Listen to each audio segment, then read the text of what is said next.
Hello प्यारे बच्चों, आज हम जेई मेंस के मॉर्निंग अटेम्प्ट का जो है मेमोरी बेस्ड पेपर डिस्कस करते हैं। देखिए बच्चों, ये हमारे पास फर्स्ट क्वेश्चन दे रखा है। इसमें हमें KMnO4 से ऑक्सीडेशन कराना है। तो KMnO4 से ऑक्सीडेशन कराना है तो बच्चों KMnO4 जो है बेंजाइलिक पोजीशन को जो है वह किस में चेंज कर देता है, COOH में चेंज कर देता है। तो देखिए यहाँ पर COOH आ जाएगा, यहाँ COOH आ जाएगा, यहाँ COOH आ जाएगा। तो इसमें देखिए तीन बेंजाइलिक पोजीशन है। तो देखिए इसमें ये COOH ये यहाँ पे हो गया। तो बच्चों ये वाला तो यहाँ पर COOH आना चाहिए था, तो ये वाला ऑप्शन हमारा गलत हो गया। सेकंड ऑप्शन देखिए बच्चों, COOH तो सेकंड वाला ऑप्शन हमारा सही हो गया। इसमें बच्चों केवल एक ही का ही ऑक्सीडेशन कर रखा है, इन दो का ऑक्सीडेशन नहीं कर रखा, तो ये ऑप्शन भी रॉन्ग हो गया। इसमें बच्चों एक ही का ही कर रखा है, बाकी नहीं करा, तो ये रॉन्ग हो गया। तो हमारा करेक्ट आंसर हो गया सेकंड ऑप्शन, इसका करेक्ट आंसर हो गया। इसमें केवल बेंजाइलिक पोजीशन का ही ऑक्सीडेशन हमें KMnO4 से कराना है। बेंजाइलिक पोजीशन वाले को COOH में चेंज कर देते हैं। नेक्स्ट क्वेश्चन, सेकंड क्वेश्चन है बच्चों, which reactant are used to prepare phenyl methyl ether. देखिए सबसे पहले आपको जो दे रखा है, सबसे पहले आप उसका फॉर्मूला लिखे। फिनाइल मिथाइल ईथर क्या होता है, ये होता है। अब अपन ऑप्शन से चलते हैं। देखिए हमारे पास फर्स्ट ऑप्शन है यहाँ पे PHO- प्लस CH3Br। तो बच्चों ये यहाँ SN2 करेगा, SN2 करके बनाएगा, और इसका एक और नाम होता है इसका नाम होता है एनिसोल। ये हो गया। सेकंड ऑप्शन देखते हैं, ये PH और ये Br प्लस CH3ONA। बच्चों ये इसका जो आंसर आएगा वो आएगा नो रिएक्शन। ऐसा क्यों? क्योंकि इसके लॉन पेयर जो है वो बेंजीन के साथ किसमें, रेजोनेंस में है। रेजोनेंस में होने से पार्शियल डबल बॉन्ड करेक्टर होगा, इसलिए रिएक्शन नहीं होगी। बच्चों ये थर्ड जो ऑप्शन है फिनॉक्साइड आयन और एल्कोहल, फिनॉक्साइड आयन और एल्कोहल में कोई रिएक्शन ही नहीं होगी, इसमें कोई रिएक्शन नहीं होगी। क्यों नहीं होगी? क्योंकि बच्चों ये जो है स्ट्रॉन्ग एसिड का क्या है, ये सॉल्ट है, और ये वीक एसिड है।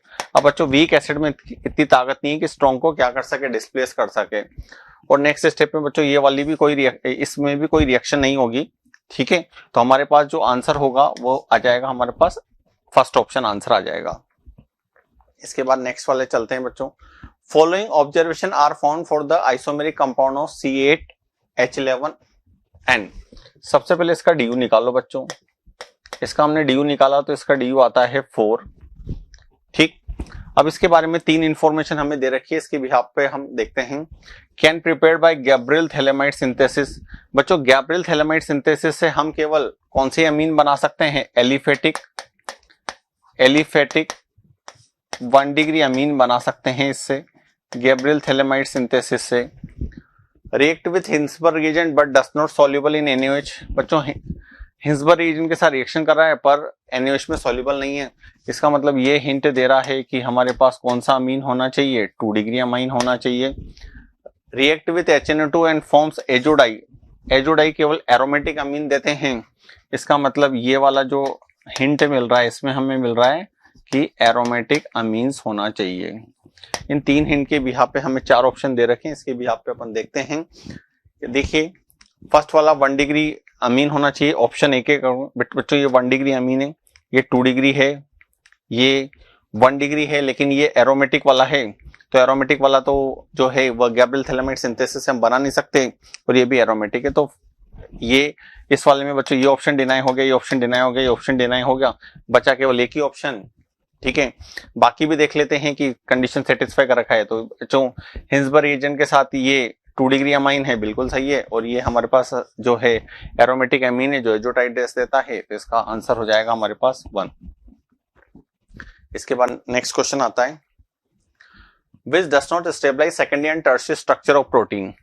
बच्चों जो प्रोटीन का सेकेंडरी और टर्शियरी स्ट्रक्चर होता है वह हाइड्रोजन बॉन्ड हो गया, डाइसल्फाइड बॉन्ड हो गया, आयनिक बॉन्ड हो गया, इसके अलावा वांडरवाल फोर्स ऑफ अट्रैक्शन से स्टेबलाइज होता है। तो यहाँ पूछा है डस नॉट स्टेबलाइज पूछा है, मतलब HH लिंकेज कुछ होता नहीं है बच्चों, तो इससे स्टेबलाइज नहीं होगा।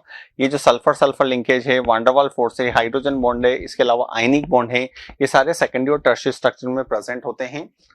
हाइड्रोजन लिंकेज नहीं होता है।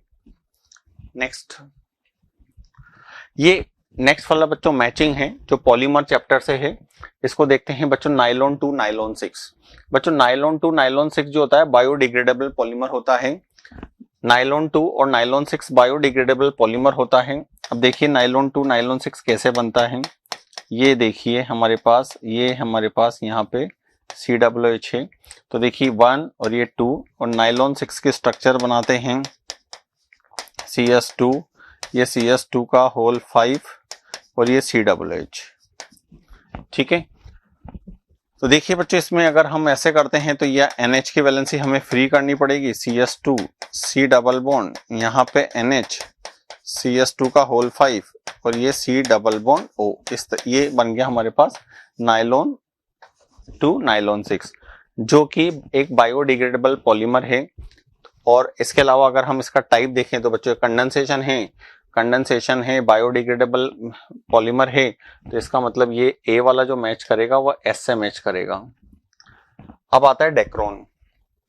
जो डेक्रोन जो होता है बच्चों वो एक कंडेंसेशन पॉलीमर होता है और ये बनता है अल्कोहल और एसिड की रिएक्शन से। तो एसिड और अल्कोहल रिएक्शन करके बनाते हैं एस्टर लिंकेज। इसका मतलब ये जो है पॉलीएस्टर वाले से मैच करेगा, इस एस्टर वाले से मैच करेगा। उसके बाद आता है यूरिया फॉर्मेल्डिहाइड रेजिन। बच्चों यूरिया फॉर्मेल्डिहाइड रेजिन हो गया, बैकेलाइट हो गया, ये सब जो होते हैं वो होते हैं थर्मोसेटिंग पॉलीमर। ये ऐसे पॉलीमर होते हैं जो एक बार अगर बन जाते हैं तो दोबारा डिस्ट्रॉय नहीं कर सकते, इन्हें हमें जो है वो रीयूज नहीं कर सकते हैं, इन्हें हमें डिस्ट्रॉय करना पड़ता है। इसके बाद आता है बुना एन जो बच्चों हैं ब्यूटा 1,3 डाइन और एक्राइलोनाइट्राइल से मिलके बना है। सिंस इसमें डबल बॉन्ड है ब्यूटा 1,3 डाइन में, तो ये मैच करेगा एडिशन पॉलीमर से, इसका मतलब ये मैच करेगा P से। इसके बाद नेक्स्ट क्वेश्चन जो है बच्चों ये एनवायरमेंटल केमिस्ट्री से है। एनवायरमेंटल केमिस्ट्री के जो वेस्ट मटेरियल होते हैं उससे क्या क्या मिलता है उसके बेसिस पर है। तो देखिए सबसे पहले आता है हमारे पास स्टील इंडस्ट्री जो होती है, जिसका जो वेस्ट मटेरियल होता है वो होता है नॉन बायोडिग्रेडेबल, और इससे जो वेस्ट मटेरियल मिलता है वो मिलता है स्लैग। तो बच्चों ये जो है ये स्लैग के साथ मैच करेगा। थर्मल पावर प्लांट, देखिए बच्चों जब भी अपन ने अगर कोई किसी पावर प्लांट में देखा है थर्मल पावर प्लांट में, तो थर्मल पावर प्लांट में जो पावर प्लांट के ऊपर चिमनी होती है तो उससे एशेस निकलते रहते हैं, तो इसका जो वेस्ट मटेरियल होता है वो होता है फ्लाई ऐश।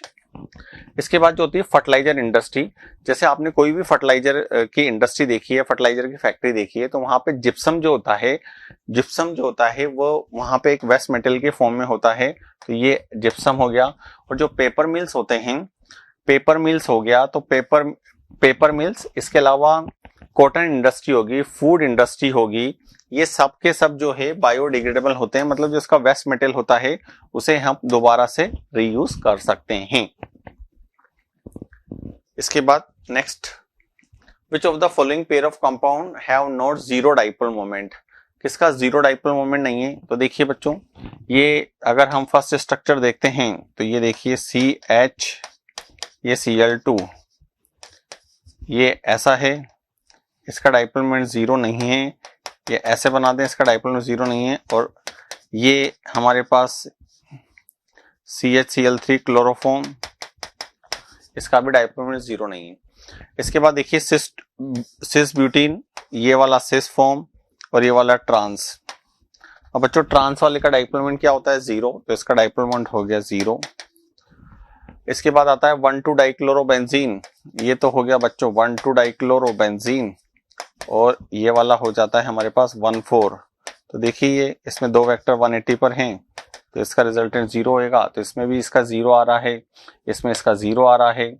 और नेक्स्ट ऑप्शन आता है हमारे पास बेंजीन का डाइपोल मोमेंट जीरो होगा, परफेक्ट सिमेट्री ज्योमेट्री है, और क्लोरोबेंजीन का डाइपोल मोमेंट जीरो नहीं होगा। तो आपसे पूछा है pair of compound not zero dipole moment, तो हमारे पास यहाँ पे ऑप्शन ए आंसर आ जाएगा। इसके बाद नेक्स्ट आता है observe the following compound for their rate of reactions. देखिए बच्चों इसमें चार जो है अलग अलग कंपाउंड्स, इनकी रेट ऑफ रिएक्शन हमें मेजर करनी है। देखिए फर्स्ट ऑप्शन है रेट ऑफ SN1 रिएक्शन। देखिए SN1 रिएक्शन में क्या बनता है, कार्बोकेटाइन। तो बच्चों यहाँ जो कार्बोकेटाइन बनेगा Br हटा के वो बेंजेलिक बनेगा, ये वाला कार्बोकेटाइन 1 डिग्री बनेगा। तो बेंजेलिक कार्बोकेटाइन ज्यादा स्टेबल होता है एज कम्पेयर टू इसके, क्योंकि रेजोनेंस स्टेबलाइज होता है। तो ये वाला ऑप्शन हमारा जो है वो रॉन्ग हो गया। इसके बाद देखिए हमें पूछा है रेट ऑफ SN2 रिएक्शन। बच्चों में बताया SN2 जो है वो 1 डिग्री में फास्ट होता है और 3 डिग्री में तो SN2 होता ही नहीं है, तो इसका मतलब 1 डिग्री वाला फास्ट है, तो ये वाला बिल्कुल ऑप्शन सही है। इसके बाद हो रहा है rate of electrophilic substitution reaction. बच्चों जो एरोमेटिक कंपाउंड होते हैं उनकी कैरेक्टरिस्टिक रिएक्शन होती है एरोमेटिक इलेक्ट्रोफिलिक सब्स्टिट्यूशन रिएक्शन, तो उसमें एरिनियमाइन या सिग्मा कॉम्प्लेक्स बनता है। अब एरिनियमाइन और सिग्मा कॉम्प्लेक्स को जो है प्लस आई और प्लस एम ग्रुप स्टेबलाइज करते हैं। इसमें NO2 ग्रुप दे रखा है, इसका मतलब इस NO2 ग्रुप इसके जो है सिग्मा कॉम्प्लेक्स को डिस्टेबलाइज करेगा, इसका मतलब ये वाला ऑर्डर भी बिल्कुल सही है। और उसके बाद बोल रहा है rate of nucleophilic substitution reaction. देखिए बच्चों ये जो है हमारे पास एरोमेटिक कंपाउंड है, इस एरोमेटिक कंपाउंड में जो है वह ArSN2 रिएक्शन होती है। इस ArSN2 रिएक्शन में कार्बेनाइन इंटरमीडिएट के फॉर्म में बनता है, कार्बेनाइन इंटरमीडिएट के फॉर्म में बनता है और कार्बेनाइन को NO2 ग्रुप स्टेबलाइज करते हैं, तो ये NO2 ग्रुप है तो इससे स्टेबलाइज कर देगा, इसका मतलब ये वाला ऑप्शन भी सही है। तो हमारा सेकंड, थर्ड और फोर्थ सही है, तो हमारा जो आंसर होगा वो हो जाएगा 1, इसका आंसर हो जाएगा। ठीक है बच्चों।